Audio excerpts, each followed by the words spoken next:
romantic partnerships show us the areas in which we are in need of deep, deep healing. When our partner or someone who loves us triggers us, it is showing us the unresolved emotional wounding that we have. It shows us where our trauma in childhood shows up in our adulthood.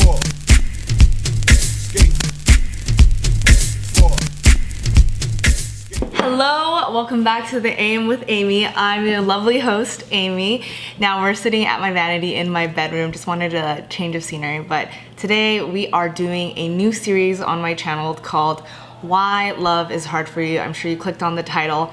Now, if you're anything like me, love has never come easy. I spent a good majority of my teenage and also my early 20s wondering why that was. Here on The AM with Amy, if you're new here, basically what we do is we just take elements of psychology and spirituality and we mold them and we dive deep and we dissect why it is the way we are. So my only goal and hope for this series is to bring you guys a little bit of more self-awareness on how to become a better lover, how to become a better person. And so today we're starting off with attachment theory or attachment style. Now this is something that has the potential to be life-changing for you, and the more that you know about yourself, the more that you can change and grow and progress. So if you're also new here, we do makeup. So I'm already wearing foundation, so let's go ahead and get started. I stopped doing the makeup and someone requested that they like the makeup, and I asked my best friend Diego, and Diego said, I like the makeup, kind of takes the edge off of it. It's like a chaser, you know, for I guess the diving deep that we do.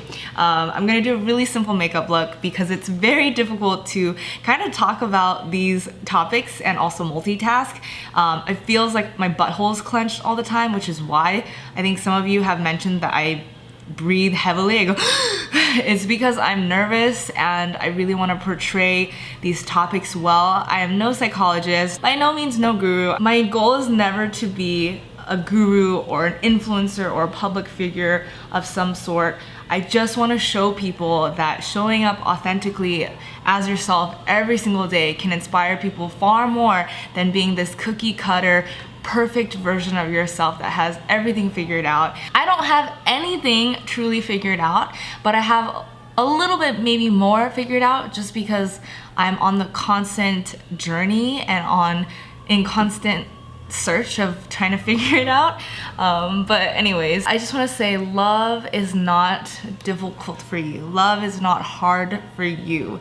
The first examples of nurturing and love that we were given or were not given as children might have shown us that love is hard for us.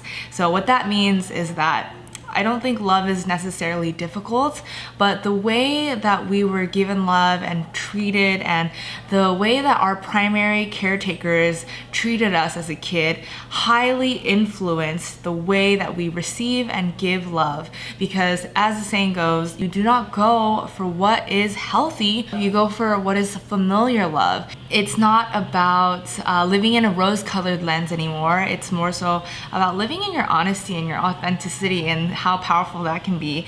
And I think that many of us have grown up in very toxic, chaotic households, emotionally sterile households, abusive households. And you know, even if you were given love as a kid, love could have been conditional. Love could have been toxic. Love could have been manipulative. Love could have been abusive. And for me, I feel like growing up as a kid, growing up with Asian American parents, and also just not having the emotional intelligence or being equipped with emotional intelligence, I grew up where love was very conditional. Love was about being successful. Love was about getting good grades. Love was being obedient. Love was earning everything and not being given anything. Love was about standing in line. Love was being not extremely expressive with who you are. And all of this informs us in our adulthood how we love. As children, this is where we subconsciously form our attachment style or our loving styles. Attachment theory is a term given to a set set of ideas about how we love and the role of childhood therein originally developed by the English psychologist John Bowlby, and he has joint work with Mary Ainsworth, I believe. That's a lot of what I'll be talking about is their joint work in this video. Essentially, the attachment styles developed based on how we were emotionally responded to and comforted by our primary caregivers as a child. There are 4 attachment styles that I'm going to talk to you about, but before I get started on that, I just really want to preface this by saying that none of these attachment styles are healthy or unhealthy. This is to say that these styles are just what we have been kind of conditioned as, and it's not our fault, and it's not coming from a place of judgment. So please be kind and compassionate to yourself when you start to identify with some of these characteristics. And I just want to tell you that many of us are also hybrids of certain attachment styles. The 4 attachment styles are, let me do my eyebrows. I'm a little rusty, I'm sorry. So the 4 attachment styles are: number 1, secure; number 2, anxiously attached, so anxious; number 3 would be avoidant dismissive; and number 4, avoidant fearful. Now, when you go look at the research of different psychologists and you look this up online, there are lots of different phrases for these things, and some people categorize them as 3. I know John Bowlby, the English psychologist, originally came up with secure, anxious, and avoidant. Then Mary Ainsworth came in and kind of further developed that. But for the purpose of my video and for my own research, I will go by those 4 styles, and I'm gonna leave a link in the description bar to figuring out what attachment style you are. There are a bunch of quizzes online. I would highly recommend taking more than one just to make sure that you're getting the right result. Romantic partnerships show us the areas in which we are in need of deep healing. When our partner or someone who loves us triggers us, it is showing us the unresolved emotional wounding that we have. It shows us where our trauma in childhood shows up in our adulthood. So yeah, let's get into it. So secure, what do you think that sounds like? Secure is exactly what it sounds like. People who have a secure attachment style know how to effectively communicate, not only communicate their needs, but effectively communicate. They don't attack or retaliate. They are vulnerable and open. Secure people know how to give their partners independence and space and freedom, while also learning how to be affectionate, nurturing, and to be there for them emotionally when it needed. I think around 50% of the population is securely attached, and I just want to say that in my close personal circle and most people outside, I don't know anyone that's really securely attached. Many of us came from turbulent childhoods, and so therefore it's nothing to be ashamed about or nothing to be embarrassed about. That's just how our programming and our conditioning has us all to be. This is not to say that they don't have confrontation with their partner. It's more so that they do so in a way that's extremely mature, vulnerable, and open, and it's learning to communicate in a way that doesn't hurt the other person's feeling, that they don't trigger or act out when they're hurt, and they don't have a fear of abandonment or a fear of enmeshment. They trust fairly easily, and they have high emotional intelligence in order to diplomatically and cooperatively communicate how they're feeling and to have flexible behavior with their partners. Now, if you're secure, sounds awesome. Why are you watching this video? No, I'm totally kidding. I'm totally kidding. Like I said, you can be a hybrid of these. Number 2 is anxious. So anxious has a sensitive nervous system. Anxious people tend to idealize romantic partnerships and their love lives because it's easier to idealize or fantasize about a reality that doesn't really exist than to face the real one in the one that you're living in. These people are typically more clingy and more emotionally needy because growing up as a child, they were given little to no boundaries. Intermission, I'm adding this to darken up the corners. But anxiously attached, they typically crave a lot of attention and emotional intimacy.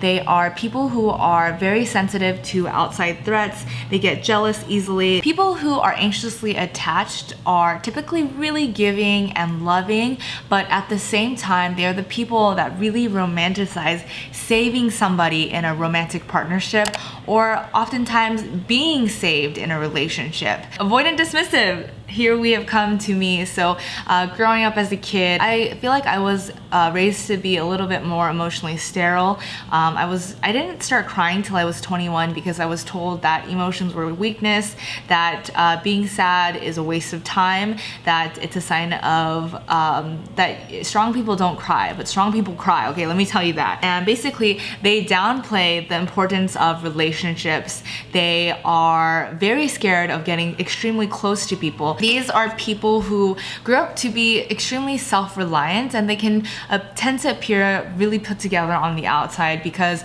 growing up, their independence and their self-reliance was all they really had, and they had to be the source of their own soothing and comfort. And when things were less than ideal, they really learned how to cope almost too well, in the sense that they downplayed and internalized everything. And these people tend to focus on other people's flaws rather than their own to maintain emotional distance. They can share a little bit more vulnerability when there is a shared experience. Number 4 is Avoidant Fearful, is a mixture of avoidant and anxious. So these are the type of people that really do crave emotional intimacy, but at the same time are deeply mistrustful of others.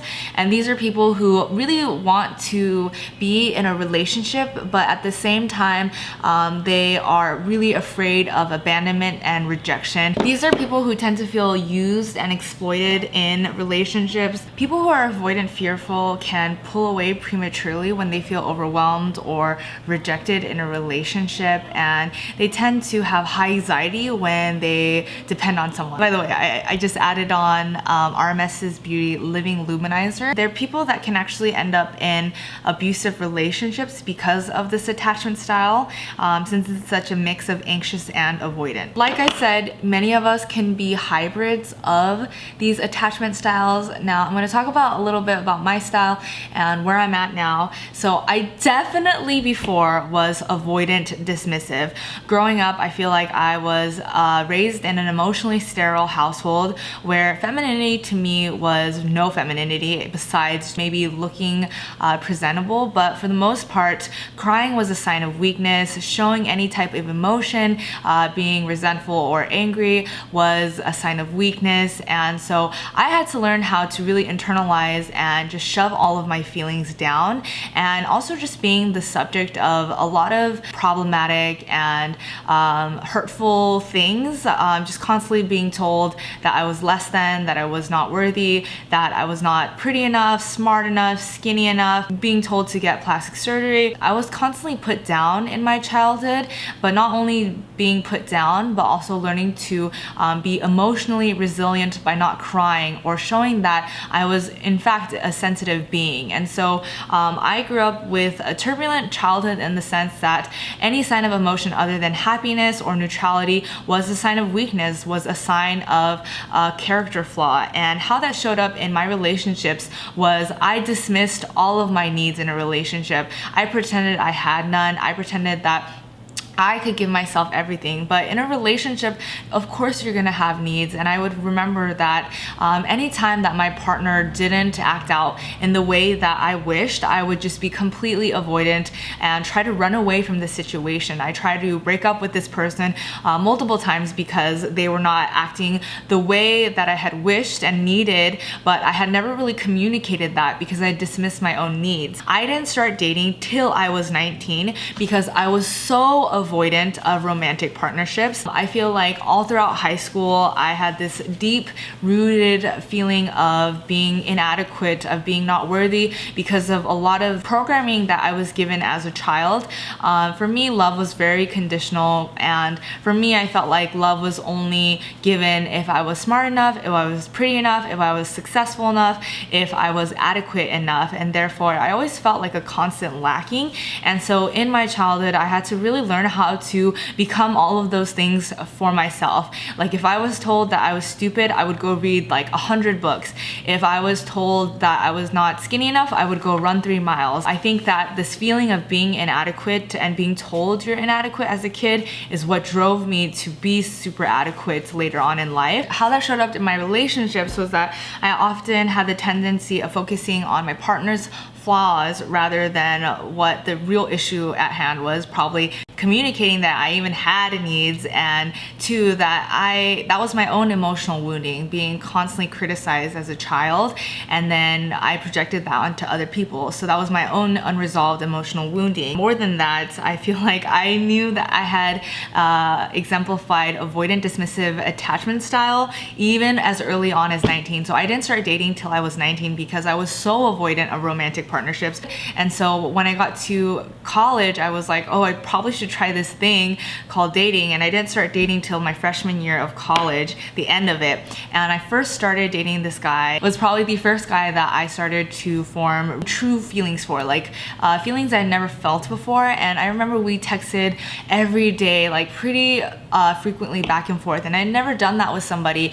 And we had been doing that for about a week. And then I just remember I stopped responding randomly for 3 days straight. Just no explanation, just disappeared. By the way, this is Calvados, and it's the Bite Beauty Calvados. It's like a kind of like I don't know what color this is. My lips are better, MLBB, beauty guru terms, but I remember I just totally stopped responding altogether, and I was essentially self-sabotaging now. I was self-sabotaging this relationship because I was getting scared of being really close to somebody because I'd never been that close to somebody. And I remember his response when I finally came back 3 days later and I responded, he was like, "What happened? I thought we had broken up." And mind you, we had not been together, but he was saying like, "I thought you had ghosted on me." That was his way of saying that. And I was just like, oh, my phone got lost for 3 days and that's why I didn't text you back. So I lied. And so looking back now, that was totally my attachment style, just being completely avoidant and being really scared of emotional intimacy. And I feel like I had always been the one that pushed people away because I had always been independent and self-reliant. And even now, I feel like I've asked my boyfriend, and I spent the past 3 years being single and consciously developing, and it's one thing to sit here as a person on YouTube and say like, love yourself and do this, and it's never my intention to be this extremely well-rounded, put-together person, but at the same time, like, I don't ever want to be someone that preaches all of these things but doesn't apply it or practice it in their day-to-day life. And I'm really happy to say that when I asked my boyfriend, when he read all of these styles and I had him take the test, he was like, "Which one are you?" And then I told him, I said, "I definitely know where I used to be," and I told him what it was, and I told him how I had seen it now looking back. And he was like, "I'm really proud of you because you come off as secure, like you come off as extremely securely attached." And that meant so much to me because I feel like I've worked so hard in the past 3 years to just really focus on my flaws and grow as a person because it's been very difficult. It was constantly just like an up and down roller coaster in my relationship in the past because I had not known how to be close to someone and depend on somebody without giving away my own independence and self-reliance, because just as an Aquarius, as an INTJ, as a Life Path 9, I am someone who thrives on my independence and my individuality.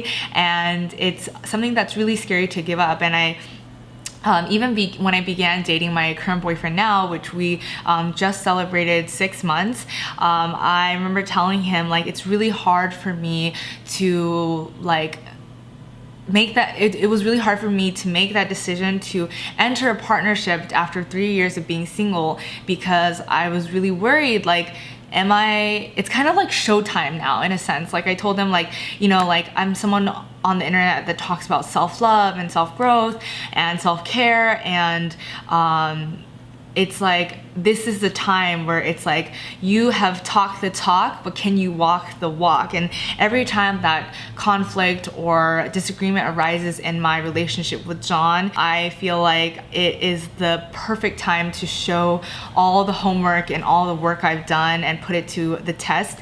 And I can happily say that I do think I am far more securely attached now. I know that I have needs. I effectively communicate my needs. I do notice my old tendencies of trying to be avoidant coming up, in the sense that it's more so the idea that I'm like, if that's how it's gonna be, then I can be alone. But it's never malicious or hurtful, and it's never spiteful. I have no problem with saying, hey, this really hurt my feelings, and I would really appreciate if you didn't say that, rather than retorting back a really sassy or passive aggressive comment, or internalizing and bottling everything up. I feel like I used to bottle up everything and internalize everything and pretend that things didn't matter, pretend that I wasn't hurt, pretend that I wasn't sensitive, pretend that I was all good on my own.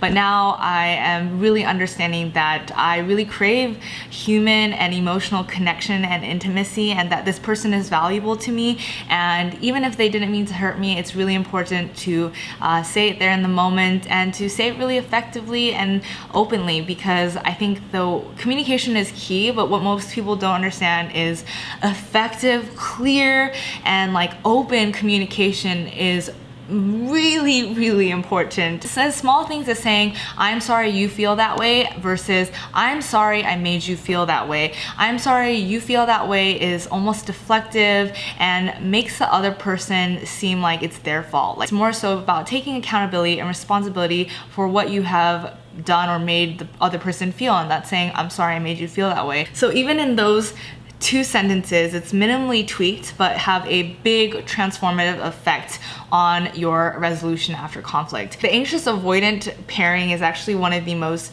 codependent and perfectly kind of toxic relationships I feel like you could have, because the anxious person is someone who requires a lot of emotional nurturing, a lot of affection, a lot of validation, and the avoidant person will just see this and want more space and require more and more space. And I've definitely been in this partnership before, and being the avoidant one. Ideally, you would have a securely attached person for the anxiously attached person, because they know how to kind of nurture and take care of this person's needs. So many of us are in that anxious avoidant partnership, and while changing your attachment style can be difficult, it's not impossible. How to love those who are anxiously attached, and how to love those who are avoidantly attached. So someone who is anxiously attached, you have to understand that they're gonna have a really difficult time communicating their needs, even communicating that they're upset. Their fear of abandonment or rejection won't make sense to you all the time, but you have to just lovingly set boundaries and limits when they act out, when they act triggered, or when they protest, or when they show erratic forms of behavior in response. And these are people that when they project on you, you have to gently redirect their focus back onto them, and they need a lot of positive reassurance when they're upset. People who are avoidantly attached understand that their need for space is not personal or not about wanting to be with you, and understand that they have a really high sensitivity to feeling exposed or feeling shamed, and to communicate your own needs, but in smaller doses in the beginning, and to never really be super controlling or isolating on their behavior. It's gonna just make them run the other way, and they need a lot of reassurance that you're gonna stick around even when things get tough. So I've kind of introduced these 4 loving styles and how to kind of deal with them, and I've really just done a really cursory glazed version of it. So I really hope that you dive deep and that you Google and you research, go read a book on these things, maybe that this will help jumpstart or be the catalyst to understanding your own attachment style. But I just want to say that attachment styles are not our fault. Again, this is not with any judgment. Attachment styles are typically what are passed down to us. They're a byproduct of generations, and typically our parents exemplify many of these attachment styles, because these are the styles that we were given as children and that they knew how to give only as parents. And feeling unloved and feeling unworthy, these are things that were also passed down to us. And I have a whole video on generational trauma, generational healing. I'm gonna link it up in the cards above. I heard this saying recently, if it's hysterical, it's historical. It's something that was passed down to you. It didn't start with you, but it can end with you. It's not what happened to you as a child that matters most. It's how you deal with it today. And many of us come from being victims to being overcomers, and you are the creator of your reality. reality. You are the creator of your dream life, and I hope with this you can move forward with a little bit more of enlightenment. And let me know in the comments down below what attachment style you think you are, and let me know how you think that shows up in your adulthood. We are a community of compassionate, kind, and extremely introspective human beings, so I'm excited to read your comments down below. Thank you for hanging out with me today, and be sure to be on the lookout for many more episodes in this series. I don't know how long it'll be. I have a lot to say, and I think that this is something that more of my community needs to hear. Just more of the world needs to hear, actually. So I'll see you guys in my next one. Bye!